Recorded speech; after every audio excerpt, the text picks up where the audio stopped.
for the upcoming season, what kind of a sponsorship team you're looking at? Is there any specific industry you're targeting? And from American Gambits perspective, which ones you think will be closely associated organizations from which industry, which field? As I mentioned earlier, I think there will be a great synergy if any corporates want to come in and they want to show that smartness and intelligence is part of their Strategy and the go-to-market offering. That is the main messaging that they want to give to their clients or customers. They are the best suited to sort of come in and be our partners. Okay. What is the best way for them to approach if they want to be associated with American Gambits? Is it through website or what's the best way? Of course, we have a website and there's a contact email ID, and I'm pretty sure the team will, if there's anything genuine, I think we will definitely look into it. And it's not that easy to not get in touch with us. There are a lot of people across the world who's got in touch with me for various reasons. So it should not be that difficult. And I think we should not make it that difficult as well, because we want all the support and help that we can get, right? And if we are going to restrict people in sort of reaching out to us, then probably we are the losers. Yeah. So it's sort of open for all to sort of reach out to us and we can explore. Yeah. Fantastic. And are there any kind of a deal size, minimum ticket size? You can choose not to answer because I know sponsorship is quite flexible, but there's no such restrictions, right? If someone wants to be associated, then they go through a process. Can you explain the process? Yeah, I mean, of course, there is some minimum amount that we sort of expect from the sponsors. But apart from that, the deal size could vary based on the deliverables. Okay. So what we can offer them. So it's a two-way street, right? If they are giving us, capital and supporting us and sponsoring us, we need to show them that what we could deliver for them. They need to see the ROI for the capital that they have put in. And based on the deliverables, what we can offer for them. Let's say, for example, this year we had most of the players talking about the brand, endorsing the brands, posting about it on social media and so on. And we also have the brand integration on our BTS as well. Okay. So there is a shot I still remember where just before the match we are sticking there's a sticker and we are trying to stick it onto the jersey and we are ironing that, because it was a last minute inclusion. And the camera it was such a what I can say, it was such a natural shot that the brand gets their ROI just right there, because both the CEOs of the teams are coming and ironing that sticker onto the jersey, and it was a wonderful scene to witness there. So they get a lot of eyeballs, and it's probably how they want to position themselves. So that matters a lot. So I think if all these things align, which there are a lot of players in the market who could be a potential partner for us, that can be a good win-win situation for both of us. Are you looking at, again, partners from any geography? It need not be India. It could be Middle East, US, open to any kind of partners? Yeah, of course we're open. Not just for this season, for the coming seasons as well. We are completely open for any kind of partnership. And last year I did not have the actuals because we were a debut team. So the person who was making the decision on the other end had to believe in what I was, pitching. Yeah. But this time I can actually show them that what we have done for the previous sponsors. And I think it should be easier. We'll have a better reach and better sell. Exactly. I think we can sell it slightly better. The sellability is easier. So what are the deliverables? I know you spoke about, T-shirt, jersey, they get a eyeball. What else as a part of the deliverables you deliver to the sponsorship teams? The reason I'm asking this question is many people who are not closely associated with the sport, they may not know. Right. And this is also a platform for everyone to understand what kind of visibility they're going to get. Right. So let me elaborate on this. First of all, they get a spot on the jersey. So so the top players of the world who are playing in our team are wearing the jersey and they're representing and endorsing the brand. That is point number one. Point number two, they get so this is a chess board, chess table, right? In the Global Chess League, there's a display board here where the cameras are focused from there, right? So they're able to see the display boards. So the brand logo kept being shown. Okay.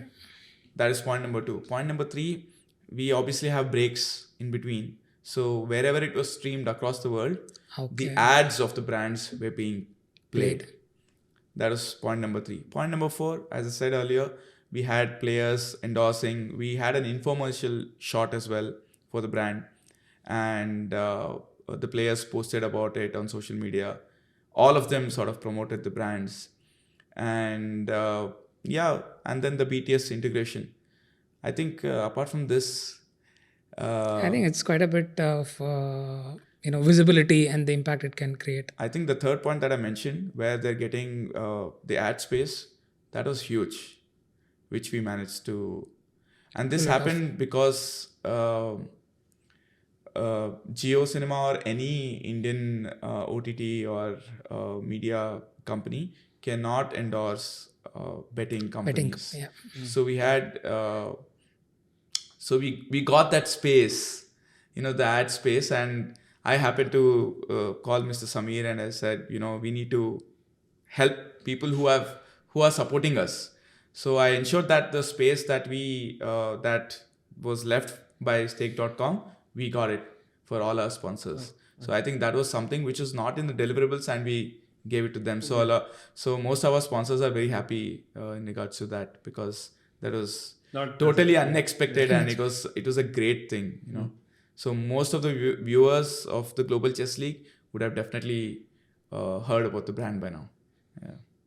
How was the fan engagement for this season, considering it's a debut season for American Gambits? And what is in store for fans of American Gambits for the upcoming seasons? So this season, I can say that we had a lot of fans who are fans of the individual players in our team. More than, them being fans of... associating to the... So I can say itself. That I have to be open and transparent about it, So in the coming years, I'm hoping for the loyalty and the fan association to for the team to sort of come in. And again, that happens when we perform better and the team bonding is there. And I'm hoping the BTS changes, I am looking forward. Yeah. Yes. So when they see what's happening behind the scenes and how the team has bonded and so on. So I'm hoping for people to sort of start following American Gambits more. And this is how we sort of... You keep building. Yeah. So see, what is in our hands? We pick the right players for our team. We ensure that there's a good team environment and we focus on the team branding. Apart from this, there's nothing much, an owner or a CEO can do, ensure that the players are in the right mindset, get a good coach for the team and mitigate most of the problems that come in. And that's my role basically, and so this is the best sort of that we can do. And then it's left to the players as to how they perform, you can't go and play for them on board. Yeah. And when can fan expect the next season to start off?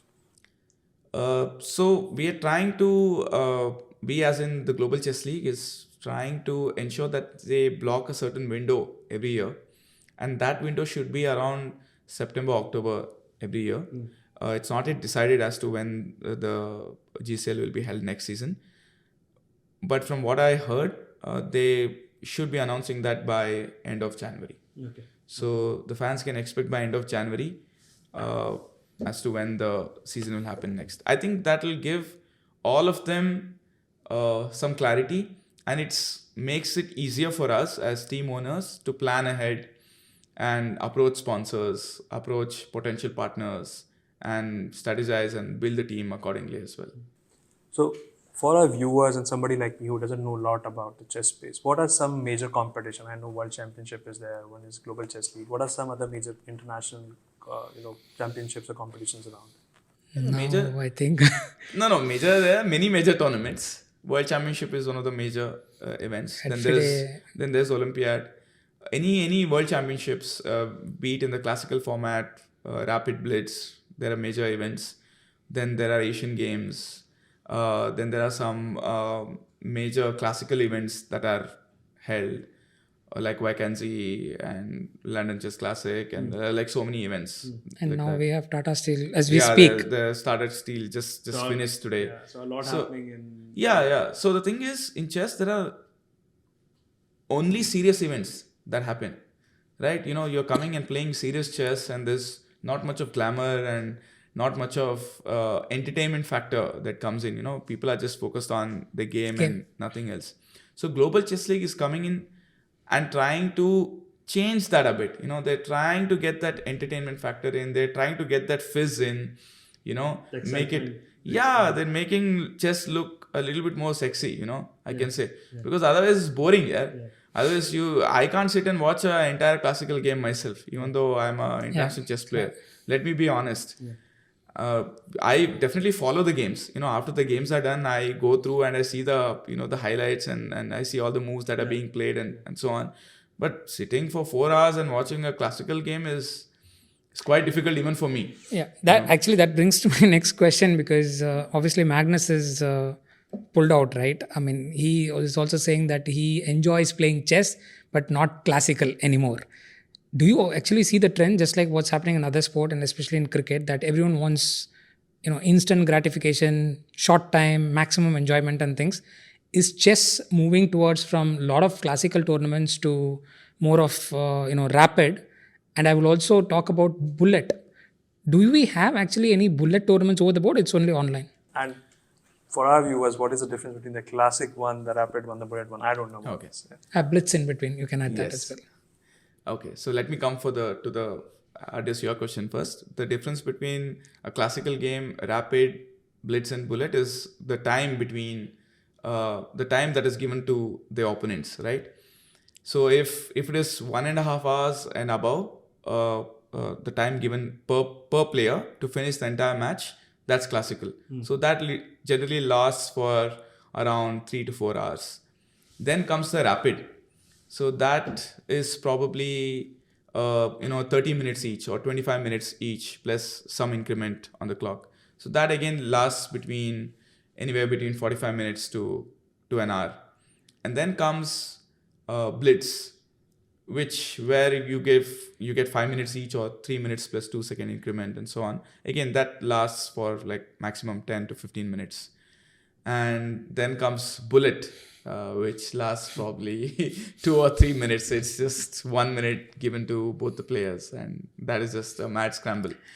So now coming to your question, I feel the game is shifting more towards rapid and blitz, because I'm telling you, the people don't have patience here these days. Why has cricket shifted from test? It came to ODI. Now it's coming to T20. Now there are T10 coming in. And now we heard one more thing. There is the 90-90. I mean, 15 over is also coming, I believe. Yeah, so I'm pretty sure there even T5 also will come in soon. Because people have lesser and lesser time, because they have many more things to do in life. With the coming of social media and with the internet, and they have so many options in the form of entertainment that they're looking for various sources of entertainment. And as I said, right now, even I can't sit through a classical game. So the game is definitely shifting towards rapid and blitz. And that is why top players like Magnus Carlsen, Hikaru Nakamura, Vishwanathan Anand, they're all supporting Global Chess League, because they know that this is the future. And this is what is going to take the game forward, and it's going to popularize the game even more. This is the best way. So I think that is the future. Even though I prefer the classical, when I play, I still feel like how when cricketers say that test cricket is the highest form, still the highest form and the best form. I still say that classical is still, because you can test a player's true strength in classical format, you can say.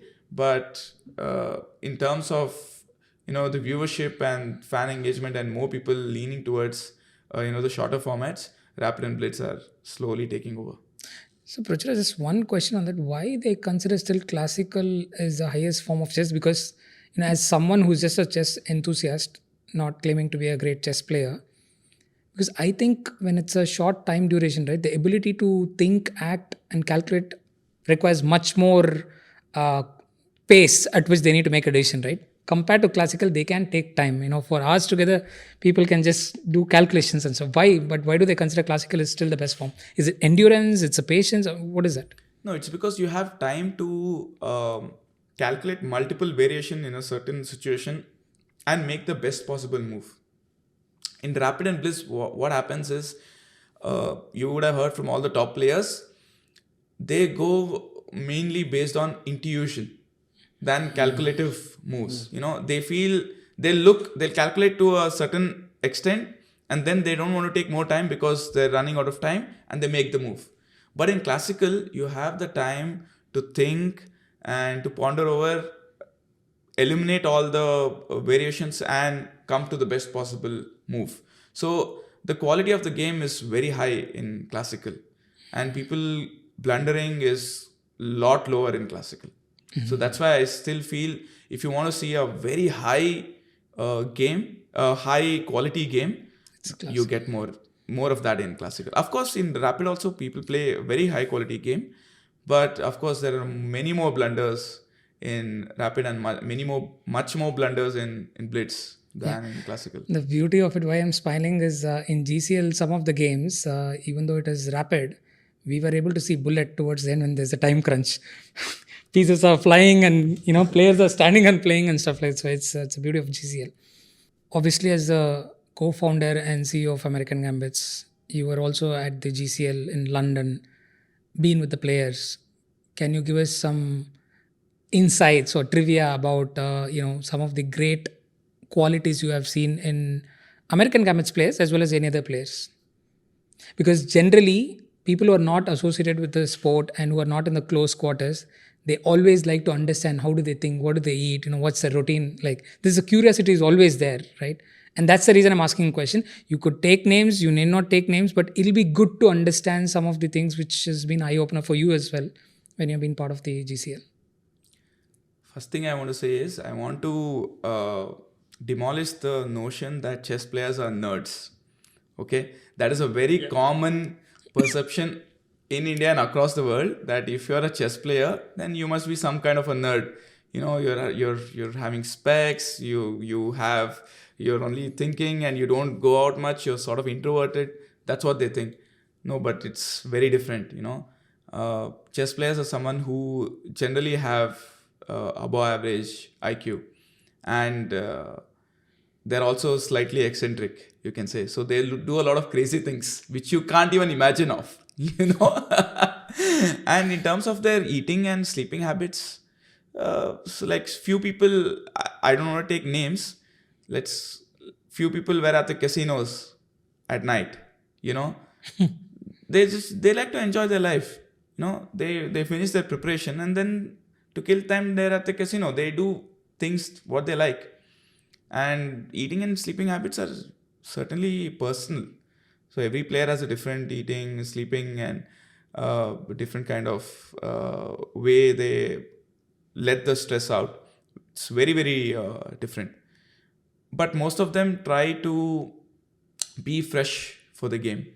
So especially I think at least from 1 hour before the match is going to begin, they all like to have a little bit of quiet and try to settle themselves and focus. That is the only sort of common thing I can say from the players who compete at the highest level, that just before the match they want to have a little bit of quiet and the time to themselves to sort of prepare and focus on the game. Apart from that, once the game is done, they want to do their things. Like few of our players, once the game was done, they wanted to go out. Some people wanted to shop. Some people just wanted to walk around, listen to music. Others wanted to head back to the hotel as quickly as possible. So we have players who do a lot of different things. Yeah. So chess is obviously not a physical sport like a football or a cricket. But is there a fitness regimen which is coming into chess as well? Because it might require stamina to be in the same place and play for long hours. Is that something you see as a trend, or it's still considered largely as a mental sport? Physicality and physical fitness does not matter. I think physical fitness definitely does matter to a certain extent, but not to that great extent as well as what people claim. I've seen people who are totally unfit but great at chess, and I've seen people who have six packs also being not that good at chess. So this notion of people telling, you need to be really fit and all that is, of course, for classical games, stamina matters a lot. And especially when you have multiple games during the day, again, stamina matters a lot, and your ability to focus and forget about what happened previously. Yeah. So that matters a lot. But fitness to such you don't need to be like extremely fit and athletic to, you just need to be in a good mental space, I can say, to play a good game of chess. But of course, there are other factors as well. And as in when you start getting older, your ability to think faster reduces. So if you see most of the older players, they're getting, I'm talking about the legends of the game, they're getting a little weaker in rapid and blitz. As in when they keep getting older, because the ability to think fast and the best moves at that quick pace is reducing. That's age catching up. Even though chess is a game where you don't retire, like in cricket you retire by 35, 36, right? You have players playing even 50 plus years, people are playing, but they are not able to compete at the highest level because of this reason, I can say. And obviously they're also not able to sit for a very long distance as well. If throughout the game, let's say for example they had a 4-5 hours game, they tend to err at the last. After like 4.5 hours, the concentration dips for sure. So that happens. I think age has definitely got to do with it, and to some extent fitness too. But people are exaggerating the fitness aspect as of now. At least according to me, this is my personal opinion. No, I think it's your honest view. I have a question around the career related to chess. You mentioned that either you play the sport or you wanted to be associated. So the best thing you could do is to own the team. What are the other career options for people who are really passionate about chess and who can be associated with the sport of chess? So you're a player, you can be owner. Is there anything like arbitration and things? Yeah, you can be an arbiter, you can be an organizer of the event. That's it. Either be a player, be an arbiter, organize, or own a team. That's about it. Okay. I don't think there's any other way. Okay. Lastly, as a CEO of American Gambits, what's your vision for next 3-4 years? Because as you said, it's a long game. That's point number one. And what is American Gambits going to contribute in terms of not only for the sport, how it is going to make it much more entertainment for people who want to follow American Gambits as well as the sport? So the vision is basically to make American Gambits sort of the best team in Global Chess League over the years, in terms of not just winning the trophies, but also in terms of getting more fans involved, getting the best players, being part of the team. And I'm hoping in a couple of years there are people wanting to come and be a part of our team. That is what we aspire to be. A lot of owners and they're doing it for their passion, and maybe they don't see the value that if you can create an ecosystem where players are wanting to come and be a part of they're wanting to be picked for our team. Nothing like it. If we can create something like that, I think we have a winner in our card. So that's the vision for us. Of course, we want to keep winning. We want to keep delivering good chess throughout the years, but we also want to create a great environment for our players and for the fans to grow in such a way. Actually, I have had a super GM reach out to me saying that why didn't American Gambits go for me? If you want, you can understand super GMs is also a category. Yeah, so super GMs are grandmasters who are rated 2600 and above. So they are generally called super GMs. And we have got quite a few in India now. Yeah. So there's a super GM, not an Indian, who sort of reached out to me saying why wasn't I picked and why wasn't I. So that's a good thing to see. We have Global Chess League in general has created the FOMO. So people want to come and they're like, why aren't we playing in the Global Chess League? Like how now people, if they're not part of the IPL, they feel like they've missed out on a big career Great opportunity. opportunity, Same thing is happening in chess, and I think that's a good sign to sort of see for the next coming years. So the vision is Great. One last question. This is out of curiosity. Does the team change for every season? The reason I'm asking is, a lot of times people also associate with the players you mentioned, right? Who they are rooting for. So every season, first of all, does the team change every season? Yes, it does. Oh, it does. So how will the stickiness? We cannot retain the prodigy player. That's the only thing. Yeah, out of 6 players, we are allowed to retain 5 players, but we cannot retain the prodigy player because of various reasons. Okay. Let's say, for example, the prodigy player is a category where the player has to be under the age of 21.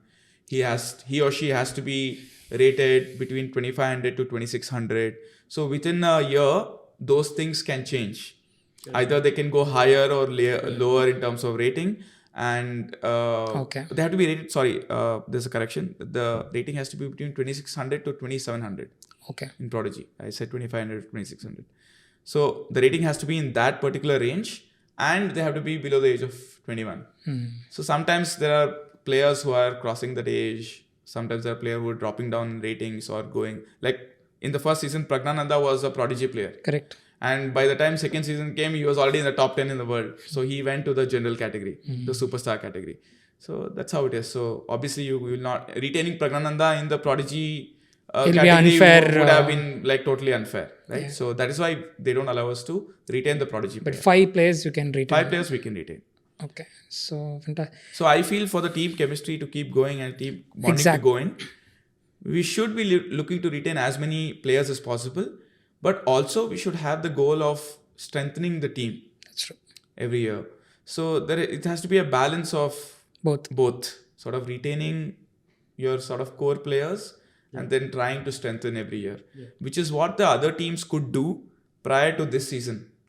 So that's why a lot of teams did maybe slightly better than us, because they already had that one additional season, advantage of retaining bonding the players and so on. So when I went to the auction, I started with 1,000 points for 5 players, but the other teams had retained a couple of their players. So they started up with 600 points, 200 points per player. Yeah. So and they had already retained some of the best players. Like the PBJ Alaskan Knights, which came second, they had retained Norderbek Bustarov, who's the world number 6 right now. That's a great retention for them, right? So that way it makes things easier for the teams. Great having you. I've had an absolute blast, also because of the honest and brutal conversations where you have not added any filter. That's also part of our theme. Wishing you the best for all the upcoming seasons. And we have not finished the game. In a way, it is good for me. So I'm going to offer you a draw. This is the only way I can get a draw. Thank you, Prachura. Yeah, no, thank you so much for having me over, and thanks for the time, guys. Yeah. Thank you. So that wraps our episode of Real Talk. We had a fascinating and interesting conversation with Prachura with some of interesting moves we saw on the chessboard as well. If you found this conversation interesting, please subscribe for more conversations coming up. Thank you for joining us. See you next time.